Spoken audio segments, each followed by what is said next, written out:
In this video, we're going to look at using the Polyline command to create complex objects. Here we have an example of several polylines. Polylines are made up of lines and arc segments that are joined together as a single object. Polylines can have width per section, and they can include thick and thin lines at the same time. The Polyline command is located on your draw panel. Go up and click on Polyline, and the basic way to use a polyline is similar to the line command. You just pick points, and AutoCAD will draw a series of segments. You can right click and close the segment, and you'll see that AutoCAD treats this as a single object. A polyline is made up of vertexes, and in between each vertex you can have a set width, and we'll take a look at that here in a second. I'm going to restart the Polyline command, pick a starting point. I'm going to go down and set the width to 0 for the first and second width. When you draw a polyline, AutoCAD will prompt you for the starting width and ending width of each segment. I set it to 0, and you can see here that it's just a single thin line. Okay. If I close it, then AutoCAD will close off that segment. You can also draw polylines that's made up of line and arc segments. I'll start the Polyline command again. Draw a line segment. I can right click, switch to arc mode, draw an arc. I can switch back to line mode, draw a line, and I'm going to draw a line that lines up with my starting point. Let's turn on some object snap tracking. So I'll line this up here. I'll switch back to arc mode, and then I can close off this segment to create something that looks like a slot. So you can alternate between line and arc. Or if you prefer just to draw a series of arc segments, you can start off by drawing arc segments, and then the polyline will just continue to allow you to draw arc segments.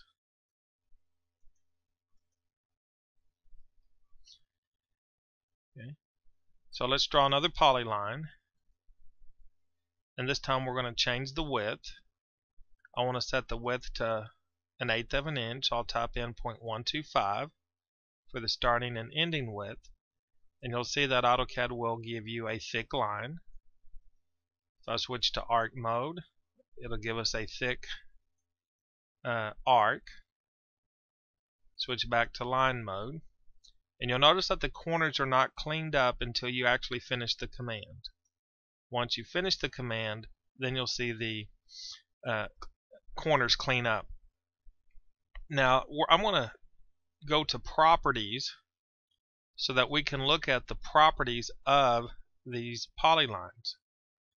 When you select a polyline and you look at the geometry under properties, you'll notice it says current vertex. When I click on that, AutoCAD will put an X on the vertex. There's these arrows here where you can actually change from vertex to vertex. Vertex 2 is located up here at this point. Okay. You can go in and change the width of each segment. So for example, the starting width of this segment, I'm going to type in 0.25, and you'll notice that AutoCAD changed it to 1/4 of an inch down to 1/8 of an inch. We can go into vertex 2 to the ending vertex, and if you want to change that, you can. I want to change it to 0.5 so that you can see the drastic difference between the different vertexes.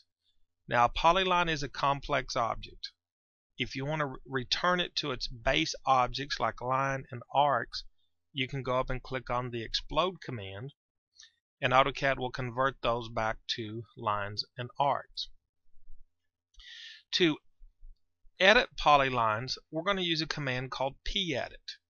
You'll notice that since these are already polylines, you can double click on them and AutoCAD will start the P-edit command. So I can double click on any of these to activate P-edit. Now if you have some objects that are not polylines, like these lines and arcs, we can use the P-edit command to join them together. Under your Modify ribbon, under the Modify panel, you'll find a command called P-edit, Polyline Edit. If you select Polyline Edit, you can select a line. AutoCAD will tell it that it's not 1. Do you want to convert it to 1? Yes, we do. And I want to use the Join option. Click on Join. And then I could select the objects that I wanted AutoCAD to join together.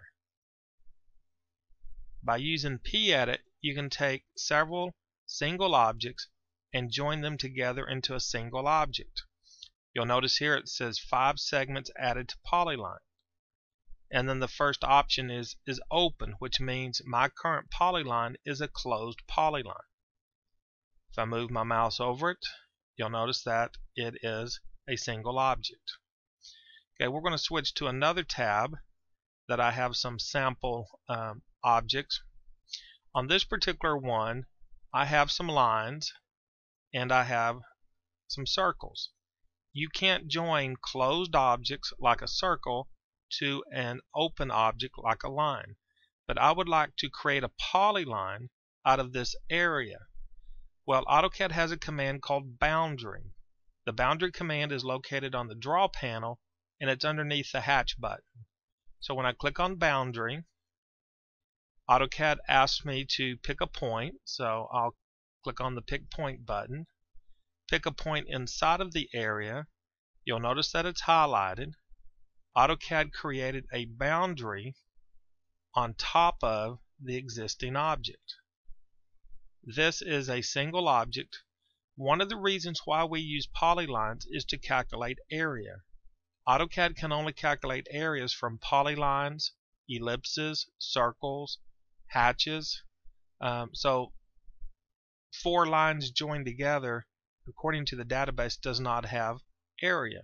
So there are times where we want to calculate the area of a shape and we need to convert it to a polyline. Okay.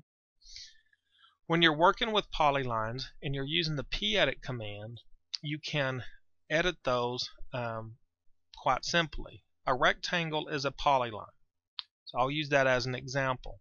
When I click on the rectangle, you'll notice that there are grips in the midpoint. These grips allows you to add vertexes to an existing polyline. It also allows you to convert that segment from a line to an arc or vice versa. So if you want to come in here and convert these to arcs, you can do that by just hovering over the grip. And if you decide later you want to convert it back to a line, you could do that also. And you can use these grips to edit the polyline. But like I said earlier, if you use explode, it will break it down into its single component like lines and arcs. And then at that point, it doesn't have any area. You'll notice in properties with this particular shape, it says the area is 14.46 square inches and the length of it is 14.47. So that particular object has area and it has a length of the entire object.